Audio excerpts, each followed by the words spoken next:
The kids of Elm Street don't know it yet, but something is coming to get them. There's something out there, isn't there?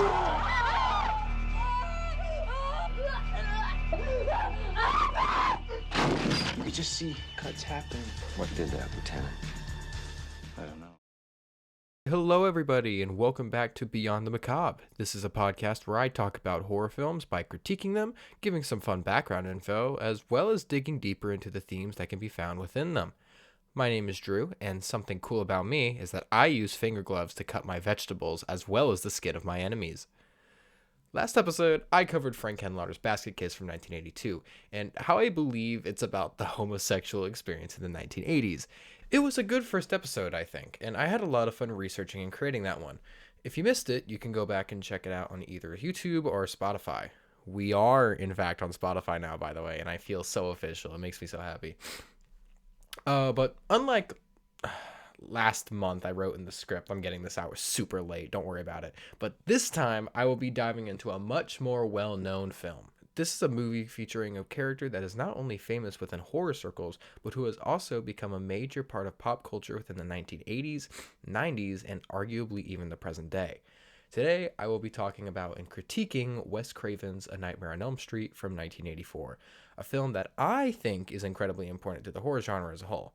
I will be talking about some background info about it, as well as talking about my personal take on the film, which might be a bit controversial.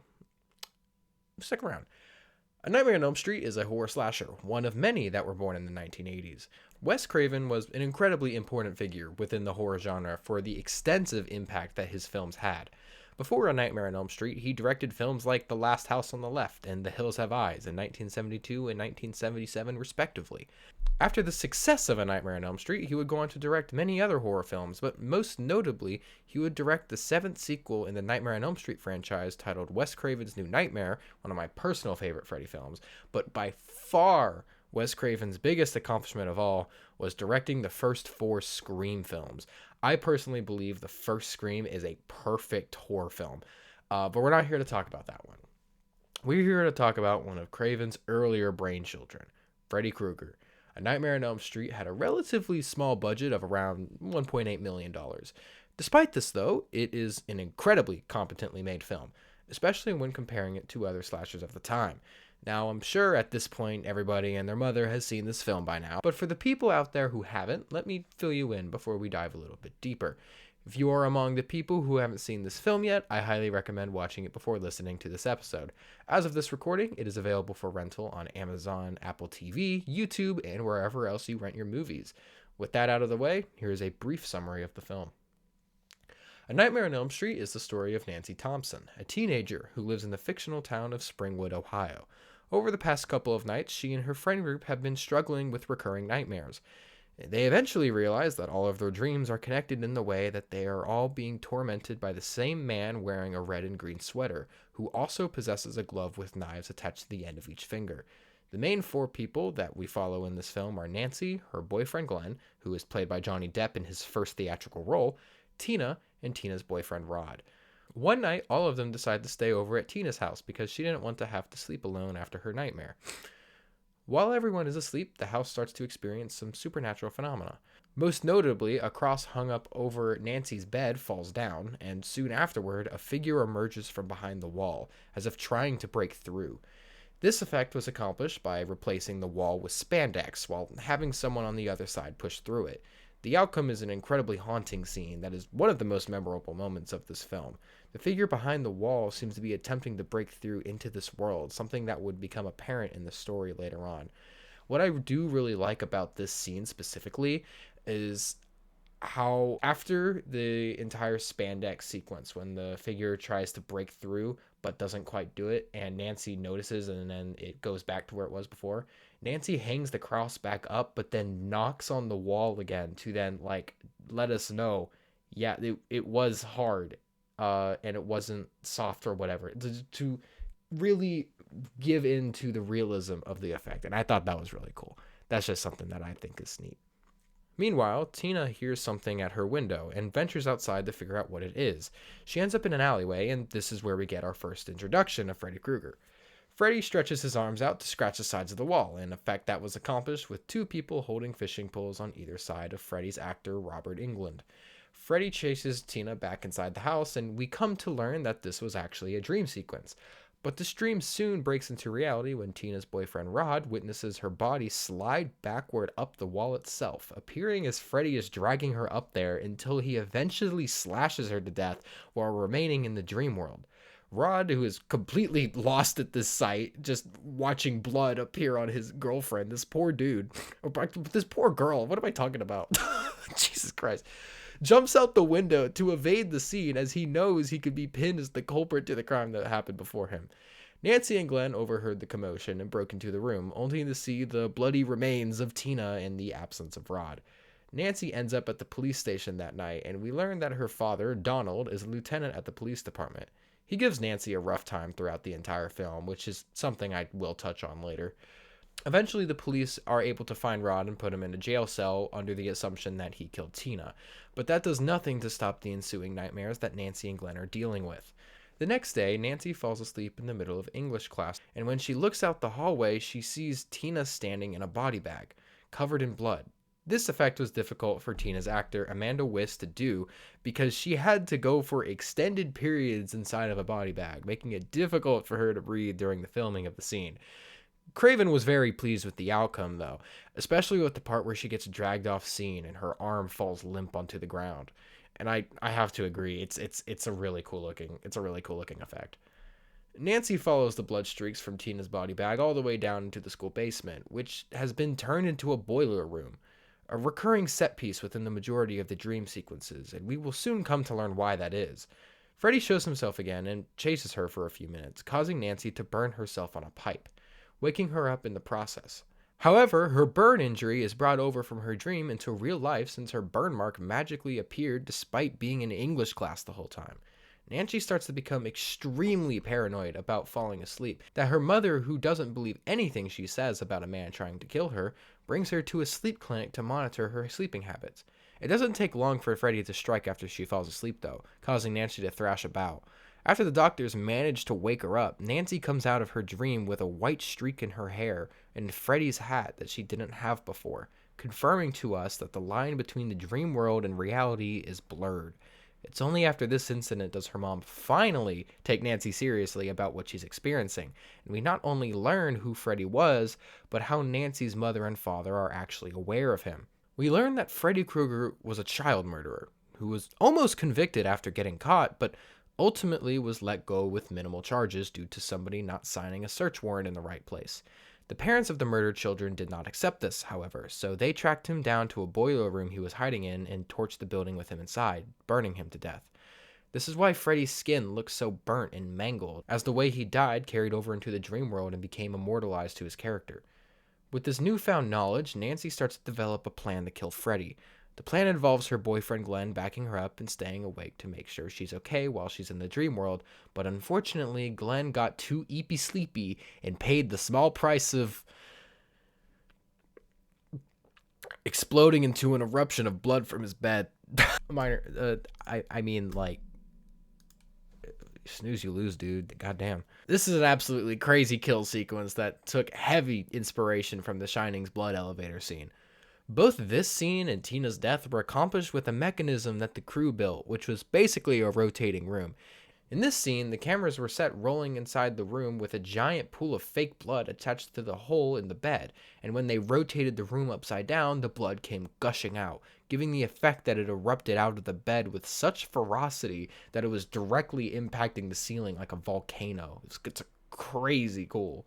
For Tina's death, the room gradually rotated around while Wyss faked being dragged, giving the effect that she was being dragged upwards. These two scenes involving the rotating room prop are easily the best effects in the whole film, in my opinion, and the most memorable parts of the movie for me personally. This is not in the script, but I did a little bit of research after the fact of writing this. I need to find what the name of this movie is specifically. Let me look. Yeah, so this exact same room that was used in this film was used in Breakin' 2, Electric Boogaloo. I just thought there would be people out there that would appreciate that fact.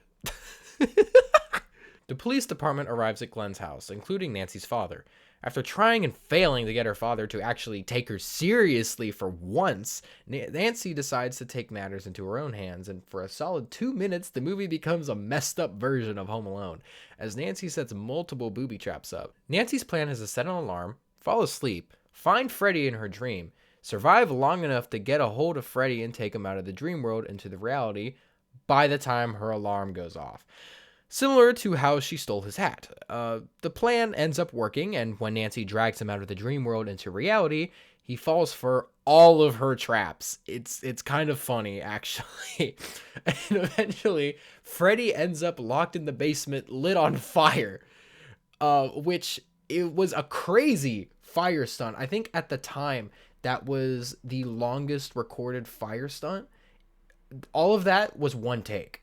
If you are not familiar with the world of fire stunts, I'm not super familiar with it, but I've done a little bit of research, and the amount of work that goes behind doing those, and you have to imagine, dude, you're getting lit on fire, right? And that being the longest one, it's such a cool looking effect. The only thing that ruins that effect for me is Freddy just looks a little bit like fatter. Because the stuntman had just different physique. It takes me a little bit out of it, but like, come on, that's such a cool effect. After all of that, she finally gets the attention of her dad and the rest of the police force. And when they open the door to search the basement, Nancy finds very big, very obvious fire footsteps leading upstairs. And when her and her dad go up to see it leads to her mother's room, she finds that Freddy has killed her mother by turning her bed into a coffin and lowering her into it. I think.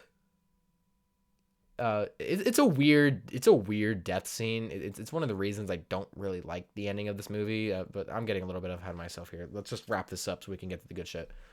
Her father leaves the room, and Nancy kind of just magically comes to the conclusion that Freddy gets his power from her fearing him. So when Freddy emerges from the bed, Nancy tells him that she's not afraid of him and that she takes back every little bit of energy she gave him. And then Freddy kind of like turns into fairy dust? I guess? Nancy walks out of her mom's room, but then magically appears on the front doorstep in the daytime to find that all of her friends are still alive as well as her mom. She gets in a car with her friends, but before they drive off, it's revealed the hood of the car has the same pattern as Freddy's sweater, and the doors of the car lock themselves, making Nancy realize that she's in the dream world with Freddy again. The camera drives off on its own with Nancy panicking, as the camera shows her mom looking up at the jump rope girls that appeared at the beginning of the film. We then get the single worst scene in the whole film, where Freddy breaks the glass of the front door and drags her mom through it. But in place of the actress Ronnie Blakely, who plays Nancy's mother, was a sex doll that was dressed up like her. And the scene is also like sped up like a 1930s silent film for some reason. And then the movie ends. I hate that ending so much. We'll get to that though. So that's a very short version of the story of A Nightmare on Elm Street. This film is a classic, and it's very much beloved by many people. I mentioned before this film was made on a small budget, and I wasn't lying. New Line Cinema was on the brink of bankruptcy at the time, and quite honestly, they were putting all of their money into the success of this one horror film. They almost didn't even have enough money to purchase access to the finished film negative. It all came together very well in the end, though, with the film earning back an astonishingly large amount of $57.1 million. This movie single-handedly saved New Line Cinema, and they're very aware of that fact, earning the nickname The House That Freddy Built. This movie would eventually turn into a franchise of 7 films of varying quality, and the god-awful piece of shit, lazy excuse for a film that is the 2010 remake. That movie is just terrible. I'm sorry. That means something when it comes from the same franchise where this scene exists from part 6. Now I'm playing with power.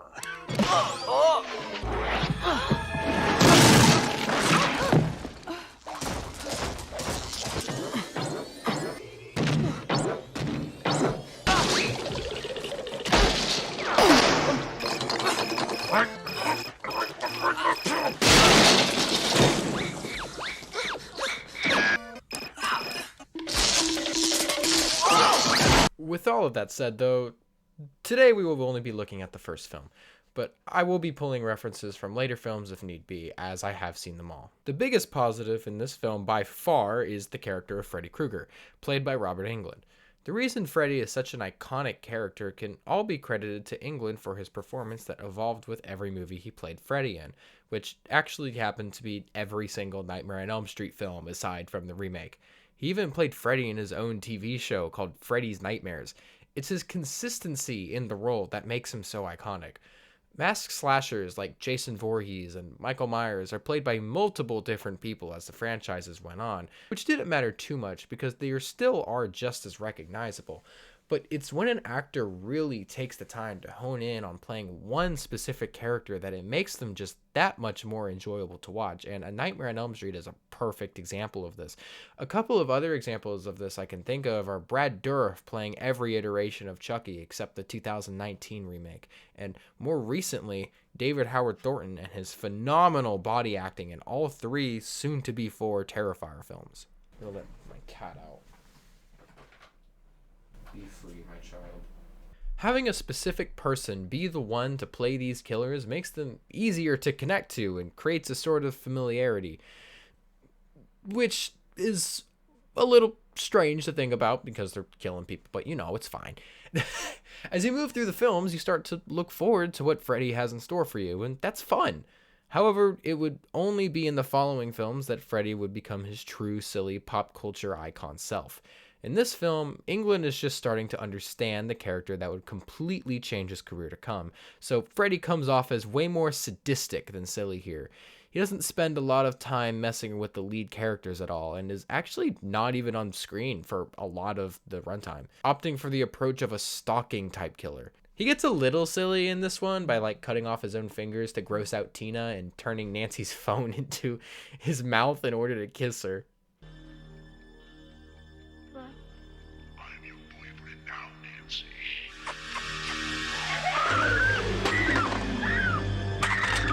Another reason he's so famous and easily recognized is because of how unique of a slasher he is.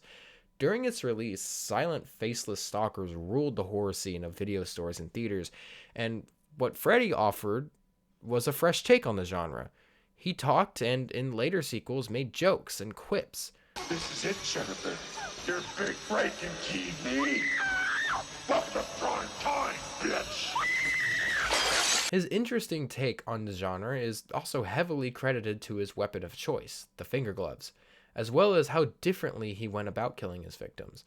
This was due to his ability of ruling over the dream world and basically having full creative freedom with how he wanted to torture his victims. A couple great examples I've mentioned already from this film are Tina and Glenn's deaths involving the revolving room effect, but as well as the bathtub scene where Freddy tries to drown Nancy in the tub when she falls asleep. As the series would go on, he would only get more creative. A couple highlights being puppeteering someone with their own ripped out veins in part 3, and turning a girl into a cockroach just to squash her in part 4. Another aspect of what made him so recognizable was his character design. Freddy's final design came from multiple sources. First and foremost was his name, which was actually taken from the name of a kid who used to bully Wes Craven in his childhood, named Fred Krueger. When it came to the inspiration of the actual character, though, he recalled a time when he was 12 years old and saw a homeless man from his apartment who was wearing a fedora. The man was assumed to be drunk, but this image stuck with him, and eventually would turn into Freddy Krueger.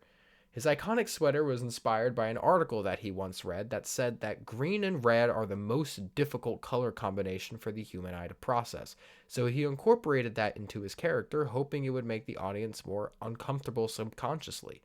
His burnt skin effect makes him look unlike any other slasher at the time as well.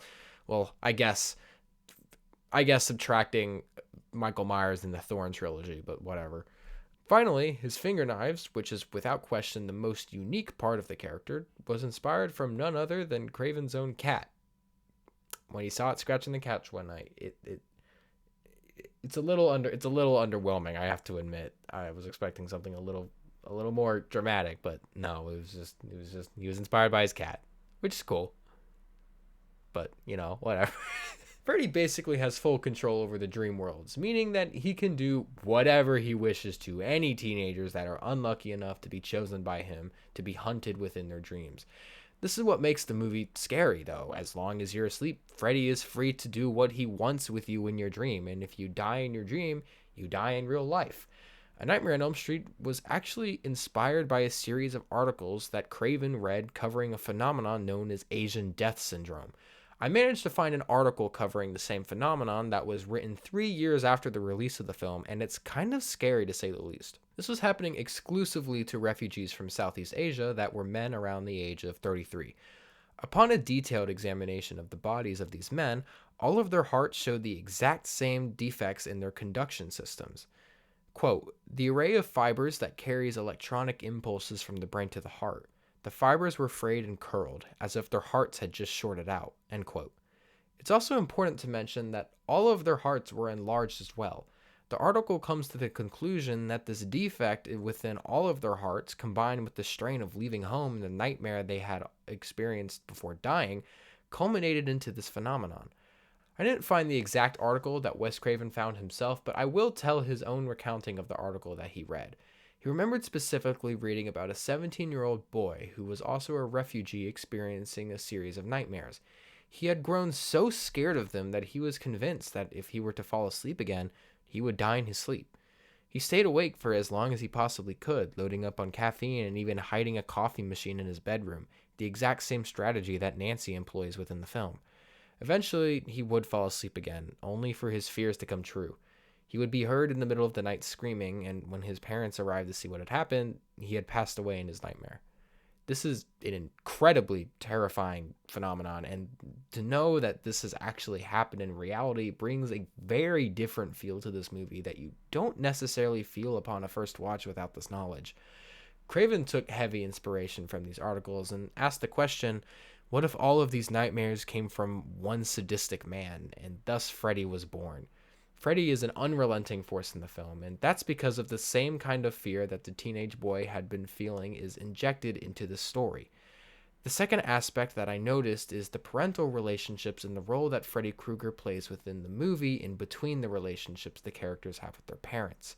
This sounds a bit out of nowhere, but I want to talk a little bit about Friday the 13th to compare and contrast to Nightmare on Elm Street, as they are both major slashers from the 1980s. In the Friday the 13th films, all the victims are, to put it bluntly, the more crude crowd. These movies consistently feature characters skinny dipping, having sex, doing activities that would be considered risky or whatnot. You get what I mean. On the contrary, Freddy's victims are pretty much the exact opposite. Freddy targets the more awkward and shy group of teenagers, the kinds that Jason rarely gets to see because most of the time they're at home, like Johnny Depp listening to music and watching TV at the same time while wearing a crop top. Absolute fucking dweeb activity, bro. It's these kinds of characters that make up the cast of the films, as well as the cast that would be appearing in the upcoming films as well. Nancy resides within her friend group of exactly 4 people, including herself, implying that she isn't the most popular kid in school. However, it's also Nancy's relationship with her parents and how her parents are portrayed in this film that elevates the horror of Freddy. Nancy's relationship with her parents isn't the best. You can tell that they do care about her a lot, but the complete absurdity of the situation causes Nancy to become isolated from them, so much so that they become useless when helping Nancy overcome Freddy, as neither of them believe her. When watching the film, they can come across as annoying with dialogue like, "Maybe you don't think murder is serious." How can you say I don't take her death seriously? Nancy's mom is also pretty much a vegetable by the end of the film due to her consumption of alcohol, making her defiance to actually help Nancy with what she needs more aggravating. If we were to look at the story from their perspectives, though, we can't really blame them too much for how they do react. It's written very well in that way. Nancy's father, trying to be the best lieutenant that he can be, writes off Nancy when she tells him that Rod didn't kill Tina. That story doesn't make any sense to someone who doesn't know what a dream demon is, and to be honest, you can't blame him. To him, it just seems like Nancy is in denial about her friend being a murderer, and when it comes to Nancy's mother, she starts to fall back on alcohol as a way of coping with the fact of the returning memories of Krueger, as well as locking up her house as well as she could so that Nancy can't leave and nothing can get in. In the end, her parents, who are doing their best to try and help her, actually end up doing the exact opposite in the process by labeling Nancy as mentally unstable. Even Glenn's parents start to act rude towards Nancy as she starts to believe she's going crazy, only further isolating her, making her an easier target for Freddy. Now, for pretty much the entire runtime of this episode, I've been saying nothing but positive things about this movie, which it deserves. It's a classic and has done a lot for the genre as a whole. That being said, though, this is the hard part. I much prefer the following two sequels: Freddy's Revenge and Dream Warriors, which is an insane take in the eyes of so many people. So many people despise that second film, but I think it just does what this film did, but better. It's also really gay, but but I have a lot of issues with this movie. My biggest complaint with A Nightmare on Elm Street is that I believe the film hasn't aged too well when it comes to some of the effects. For starters, I think Freddy's grand entrance in the alleyway looks really stupid. I feel like this scene should have been done in a tighter alleyway. Yes, I understand that a change like that could take away from the whole dream element of Freddy being able to alter the dream world however he pleases, but to that, I say create an effect where the walls close in on Tina and Freddy, and then that way Freddy can just scrape the walls normally. I hope that vision gets across. I hope I wrote that in a way that makes sense. But they were able to do a whole rotating room. I'm sure they could have done this too. I'm honestly not too sure why I'm so passionate about hating on this one specific scene so much. I think it's because it's such a massive character like Freddy. And for his introduction to be like that, it feels really butchered in my eyes. This film is actually the only one where that effect wouldn't be effective, where it looks goofy like that. Freddy hasn't turned into the iconic pop culture icon who lets out a silly quip before every single kill he does. In this film, he's just a really mean child murderer, and having an effect that comes across as goofy and not terrifying ruins that for me a lot. If those goofy arms appeared in the part 3 or part 4, they would have fit right in with the tone of those films. It's because this movie is so serious that it feels weird. I've already talked about how much I hate the ending to this movie, but I'm going to briefly circle back to that again. Nancy's final confrontation with Freddy is just super anticlimactic. There is no reason for her to conclude that Freddy's power comes from how much she fears him. She just kind of magically knows.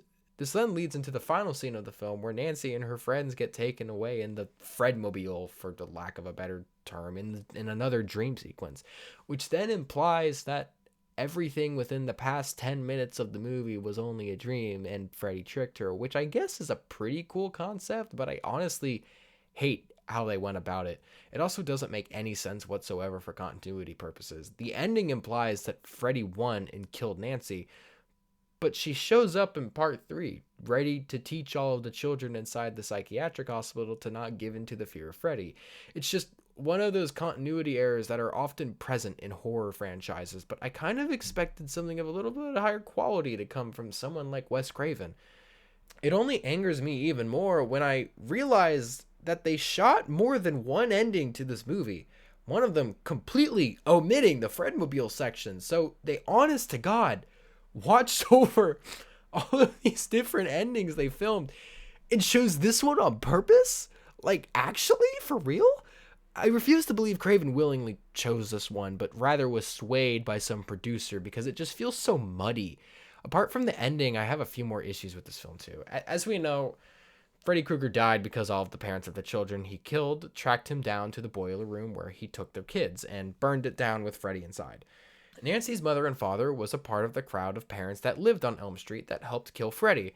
But when you first watch the movie without doing any outside research, you wonder why she even participated in Freddy's murder at all. Nancy is an only child, and there's no mention of her ever having a sibling at any point in the film that Freddy killed. Except there was. In a deleted scene that came to be revealed years later, when Nancy's mom was showing her Freddy's gloves that she kept from the fire, she reveals the reason she did participate in the murder of Krueger was that Nancy did have a sibling that Freddy killed. Not only did she have a sibling, though, so did Glenn, so did Tina, and so did Rod. This literally extra 20 seconds of dialogue adds a lot more context to the film's backstory as well as Freddy's motivations. And they They decided to cut it. I don't know why. The scene did appear in multiple VHS releases as well as a Laserdisc release, but it never got released with that extra 20 seconds on streaming or any other formats like DVD or Blu-ray.